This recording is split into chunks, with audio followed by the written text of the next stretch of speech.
Bonjour et bienvenue. Aujourd'hui, on va s'intéresser à un épisode souvent méconnu, un chapitre vraiment sombre de l'après-génocide au Rwanda. Alors, on va commencer par une question qui est au cœur de toute cette histoire. Combien de morts à Kibeho le 22 avril 1995 ? Eh bien, tout dépend de qui raconte. D'un côté, on a le chiffre officiel du gouvernement rwandais, 338. Et de l'autre, l'estimation des casques bleus de l'ONU qui étaient sur place. Plus de 4000. Vous voyez le fossé, c'est énorme. Et cette différence, elle n'est pas anodine, elle est même fondamentale pour comprendre ce qui s'est joué. Pour saisir comment un tel drame a pu se produire, il faut absolument faire un retour en arrière.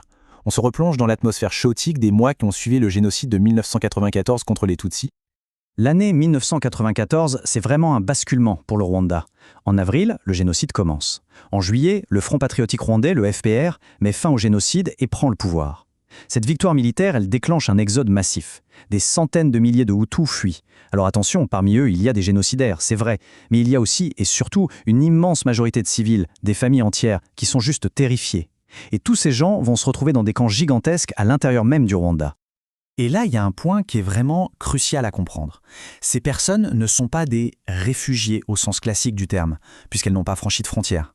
On les appelle des personnes déplacées internes, ou PDI. Ça a l'air technique, mais c'est hyper important. Ça veut dire qu'elles sont toujours des citoyennes rwandaises sur le sol rwandais. Et donc, elles sont sous l'autorité du nouveau gouvernement. C'est un détail qui va avoir des conséquences absolument tragiques. Très vite, ces camps deviennent le symbole d'un dialogue de sourds. D'un côté, le nouveau gouvernement FPR. Pour lui, ces camps sont une bombe à retardement, une menace pour la sécurité nationale, un refuge pour les génocidaires. De l'autre, les déplacés Hutus. Pour eux, ces camps sont le seul endroit sûr, un refuge contre ce qu'ils craignent être des massacres de vengeance. Et au milieu de tout ça, on a les organisations humanitaires, complètement prises au piège, impuissantes face à cette situation inextricable.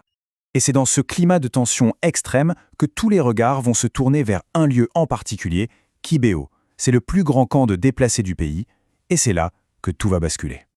Il faut s'imaginer un peu la scène. Kibeho, ce n'est pas juste un camp, c'est une véritable ville de tentes et de cabanes de fortune. On estime qu'il y avait là-bas près de 100 000 personnes. 100 000 hommes, femmes, enfants. Une population immense, vivant dans une précarité totale. C'est justement cette taille démesurée qui va faire de Kibeho à la fois un symbole et une cible pour le gouvernement, qui est déterminé à fermer ses camps, coûte que coûte. La stratégie qui va être mise en place est méthodique et implacable. Ça se déroule en 3 temps. D'abord, le 17 avril, l'annonce « Tous les camps de la région ferment immédiatement ». Le lendemain, étape 2, l'encerclement. 2500 soldats de l'armée rwandaise bouclent complètement le camp de Kibeho. Et enfin, étape 3, l'asphyxie. L'armée coupe tous les accès à la nourriture et à l'eau. Le but est clair, rendre la vie à l'intérieur tellement intenable que les gens n'auront pas d'autre choix que de sortir. Et pendant que ce piège se referme, il y a des témoins, des casques bleus de l'ONU, des journalistes, des humanitaires. Ils sont là, ils voient tout, mais ils sont complètement impuissants. La tension monte, pendant 4 jours qui vont paraître une éternité. Le matin du 22 avril, la situation est explosive. Le camp est une poudrière humanitaire, et tout le monde sent que le pire est à venir. Et puis, vers 10 heures du matin, alors qu'une pluie battante s'abat sur le camp, l'irréparable se produit.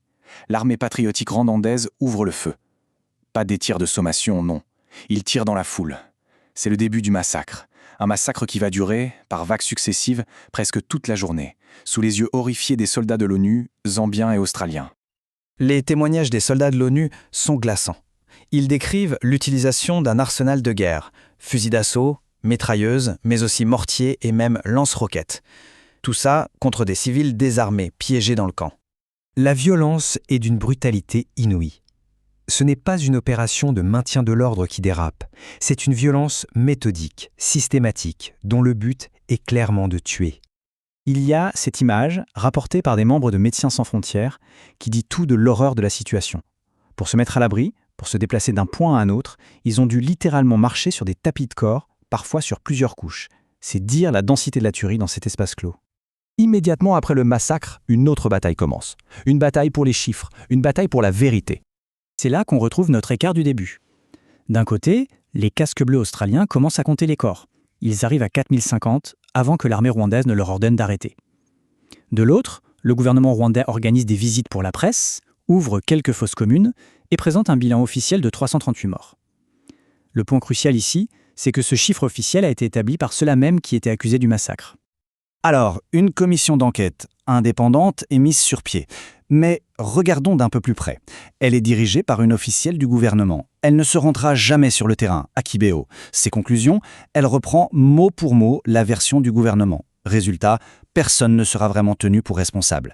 C'est une parodie de justice qui sert surtout à enterrer les témoignages des centaines de témoins internationaux.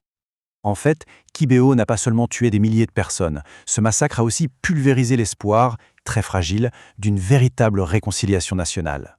Le gouvernement d'unité nationale, qui incluait des Hutus et des Tutsis, implose. Les ministres Hutus qui osent protester sont forcés à la démission et à l'exil. C'est la fin de cette tentative de coalition. Presque 30 ans plus tard, que reste-t-il de Kibéo? Pas grand-chose dans la mémoire collective.